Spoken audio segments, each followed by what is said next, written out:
Hi, Renata. Hello. Hello. Welcome to Headstream. Welcome to Desa Dialogue. Thank you. Thank you for coming. It's a really nice space. Yeah. Very recycled. It so as you smells can see. nice as well. Yeah, it's the incense. It's very good. Yeah. Um, Tell us, what are you doing with us this week at Merasa? This week, I was here in the start of the event, Okay. of course, to watch and listen to Erika Badu. How was that? I had too much fun. Okay. No, there's never There's too much never fun. too much fun. Yeah. Yeah. I had a lot of fun. And I'm also gonna close the event Okay. with dinner. With a dinner. What are you With doing for dinner? and also a bit of storytelling about Sundanese Lalapan. All right. Because why not? Are you doing the Sundanese Lalapan at the dinner, or what are you cooking for the dinner? It's gonna be on the same day, Yeah. so we're gonna do the workshop slash storytelling first. It's Okay. really just having conversations with people who wants to know about this culture Okay. in Sunda. Sunda, how is the cuisine in Sunda? It is unique. I would say it is quite different from a lot of other regions in Indonesia. I find it very fresh and straightforward and simple instead of having a lot of flavors and spices and coconut milk, and they're quite plant forward. Plant forward. So it's a Yes. plant forward lalapan. What's a lalapan? I mean, for now, what we can see, what most people see lalapan is just a platter of raw vegetables Okay. that people eat as a side dish. But historically, it is a ritual. It is almost religious. So that's what we're gonna talk about. All right. So that's kind of like, is it an old ritual from all across Indonesia, or is it No, just it's just in the Sundanese region. in the Sundanese region? Yeah. Where is West Java?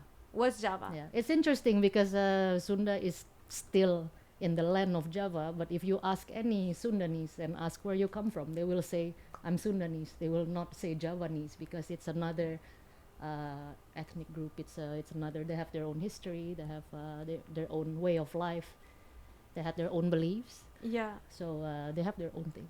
And what does the ritual signify as the lalapan? It is more of a symbol of gratitude for what we get, what nature are offering us, the fact that we can feel flavors, the fact that we can taste, that we can smell, that we can feel, and that's about it. All right. So you're gonna teach us in the class tomorrow how to do this, and how is that going to? I wouldn't say teaching, more like, oh, hi. Hi. Yeah, I wouldn't say teaching, more like storytelling. More storytelling. Okay, you're gonna guide us through the ritual, more like. No, there's not gonna be a ritual, the actual ritual. Okay. But of course, there's gonna be some tastings as well. Yeah. It's just for us to be closer to ourselves, Yeah. and when you can really taste. So this is sweet and this is sour, and when you process this, it becomes something else. It does mean a lot to me. I think that what made me started cooking to begin with. Okay. So this is closer, let's say, to the traditional side of Indonesian food. Yeah.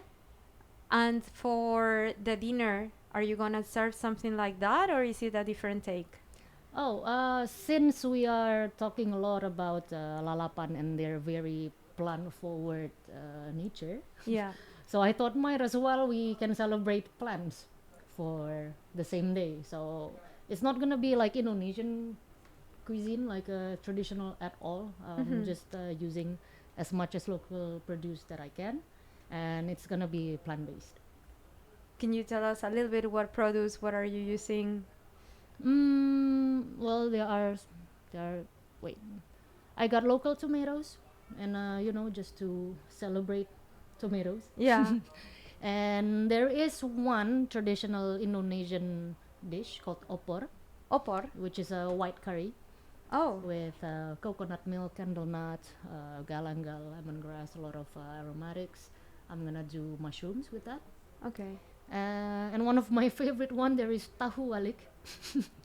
Tahu walik is just stuffed tofu. See, right now they're like, "Ooh, tahu walik!" Yeah, I know that one. Yeah. Tahu walik, I mean, for a lot of people, it is a type of gorengan, which is like it's a snack, that everyone likes. But this time it's gonna be filled with tempe gembos and grated cassava. It's gonna be skewered. It's just my favorite snack. Everybody loves tahu walik. Who doesn't like tahu walik? So Yeah. I'm just Yeah. gonna Is it very hard to find plant-forward options within Indonesian cuisine, or how no, is not that? at all. Not at all. I think if you are plant-based, if you have a plant-based diet, Indonesia would be one of the best place to live. I mean, compared to the Western counterpart. Yeah. I mean, Indonesian cuisine. If we speak traditional, yeah, Mhm. generally there is no dairy. It is almost gluten-free because it's not like we were growing wheat on our own. So yeah, we use mostly coconut milk. Yeah. We use a lot of nuts. We don't use gluten at all. If you see, let's say, like a jajanan pasar, those tiny desserts in the Oh in yeah, the I love fresh those. markets. I love those. Oh yeah, it's all just rice, cassava. That's it, and jaggery. They didn't even use like refined sugar yet. We only have like the natural palm sugar or nectars or whatever. So traditional Indonesian cuisine is, for me, very healthy. Yeah. Do you think that's something that is very, very highlighted in Indonesian cuisine? What would you say is like, let's say, the trend when it comes to Indonesian, the knowledge of Indonesian cuisine right now? You mean for Indonesians? Yeah. Okay. the word I as mean, well. Indonesia is very big. Yeah. It is surprisingly. Yes. So if the question, I mean, does Indonesian people know Indonesian cuisine? That is very hard because even me as an Indonesian, I travel a lot. Yeah. But no, I don't know everything about Indonesian cuisine. No, we have experts for that, and even the experts are still learning. Because each region, they have their different style, they have their different produce, and the flavor are also very different. Like let's say me, I'm half Sundanese and I'm half Minangkabau. That's Padang. Padang. Yes. Yeah. These two, I mean, on my family meals, the flavors are like the complete opposite. Like they are nothing alike, and they're both Indonesian cuisine. So what's the flavor in both of them? Usually in Sundanese cuisine, everything is mild, and there's a lot of fresh herbs and raw vegetables. It's very fresh. Nothing is overpowering. Nothing is overwhelming. Mm-hmm. In Minangkabau cuisine, that's like A whole kick. With a lot of spices. a lot, yeah. So Is that like, yeah, this curry recipe based? has like 100 spices and this much coconut milk reduced down into like a rendang, if you know rendang. Oh yeah. Yeah, I mean, Yeah. that is a lot of flavor, Yeah, that's very powerful. Yeah. Yeah. So it is two complete different things, and that's just I'm just talking about like my ancestry. Your heritage. But I mean, from me traveling around Indonesia, I'm still discovering things with Kisarasa, especially the YouTube channel Yeah. that I have, and I'm still learning every day. Yeah. I'm I still actually surprised all the time. Yeah, I actually wanted to ask you about Kisarasa because you've been basically exploring all of let's say it's not all not of all it. because it's very big, Yes. but you've been traveling a lot across the country. Yeah, some. Yeah. What would be like something that surprised you or captivates you now from Indonesian cuisine? It's how diverse and it's very diverse. That's it. It's like when someone asks me what's Indonesian cuisine tastes like, I'm not sure I have an answer. I would ask which part, Okay. because it also have a lot of influences from different regions, and it also what grows and what they can farm in the area, and it's very different. You also, when you are doing all this trip with Kisarasa, you are interviewing people and you are getting a lot of on the human side of food, Yes. right? And now that we are at Merasa is a lot about this connection of humans with like nature and the spiritual side of it.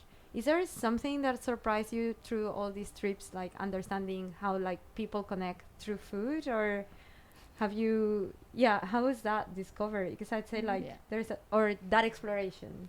Well, I think that what makes me, have my first interest in food also. I always see food not just, we are very blessed, as a human. uh, we actually eat because it's a necessity. But Yes. can you imagine what we've done with food so far? The Creative. dishes we created, we make parties out of food, like everybody sit on the same long table and we have a feast, and all these different flavors, all these different cultures are put into one for us to enjoy. It become more than just a necessity, you know and I always see food as something that brings people together. I mean, what do you do when you have a friend that you haven't seen in a I long guess time? food. Yeah. That's it. Hey, you want to have lunch? That's always the answer. Hey, you want to Yeah. have dinner? Yeah. So I always see like a lunch, dinner, or any food-related event is where conversations happen, and for me, it's very nice that I can be a part of that.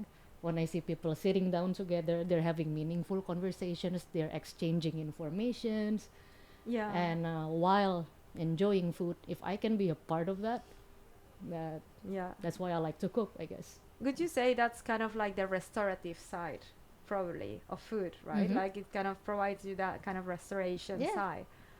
Yeah. Not just in restaurants, at home, everywhere. Like I can cook up a meal and then everyone sits together. Do you? That's exactly how I feel. I can bring people together. That's nice. Yeah.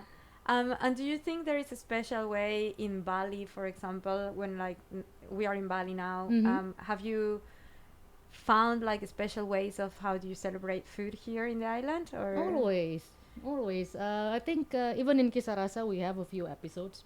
In Bali as well, we were traveling around because Bali is also I mean, compared to Indonesia, Bali is not big, but in general, what most people know in Bali is like what they know Canggu and Uluwatu, and but no, Bali is way bigger than that. You go to Kintamani, you go to Bangli, you go everywhere around. They have different types of food as well. So I really enjoy the fact that no matter you're in a restaurant, you're in a warung, you're in the most traditional place, food is seen somewhat the same. People, yeah, they cook together, they sit down, they eat. Yeah. Do you think it's interesting because tomorrow is going to be an opportunity to try your food, but also seeing you in the process of doing this creative process in Merasa. How do you feel about that side, like being able not only to cook for people, but also to share the stories behind? Because it's interesting, you're not only a chef that cooks, you're also a chef that is bringing the storytelling side. How did you get into that? Oh, you mean for the For the workshop and in general for Kisarasa, you're telling a Oh. lot of stories. Well,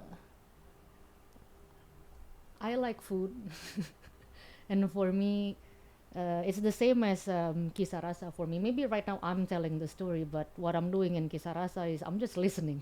you know, Kisarasa was never about me or my colleague, Chef Junait. It was never about us at all. It's called Kisarasa. It means kisa, a story, rasa, a feel or flavor. It's the story of flavors. So the main star, are actually them. We want to hear their story because there's always a story in every food business, or a lot of them are like a family business. Oh, we've been doing this for like 5 decades. My mother started this. I learned it from my mom. Whatever their story is, it's good that you can feel more attached. Mm-hmm. Like you can be a little bit more mindful with what you eat if you know what's behind this food, instead of just mindlessly eating. Of course, it's different for me. Yeah.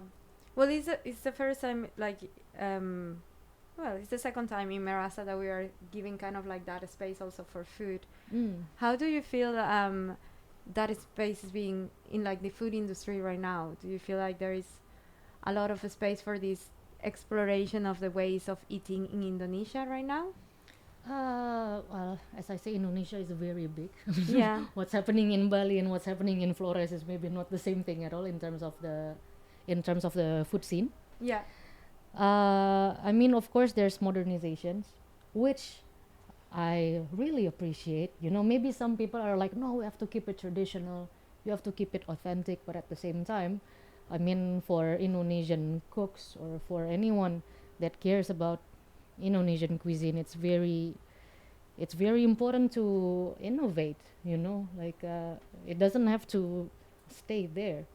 We can keep the essences and we can, you know, use the better knowledge that we know now Yeah. to create better things. Yeah. Better things. And how do you feel that ties with the idea of like preserving or, let's say, keeping nature alive in a place like Indonesia that has the amount of diversity that it has? Well, plants. Plants. We get back to plants. We go back to plants. I mean, when it comes to nature, I think it really depends on where you live.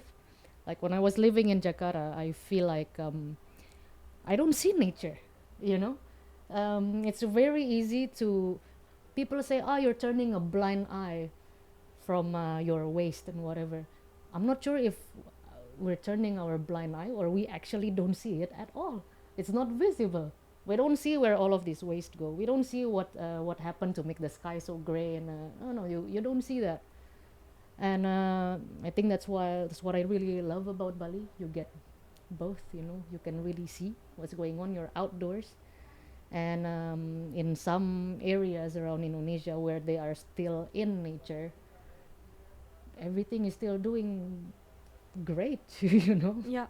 Yeah. Well, other from the waste, of course, that needs a lot of work. Yeah.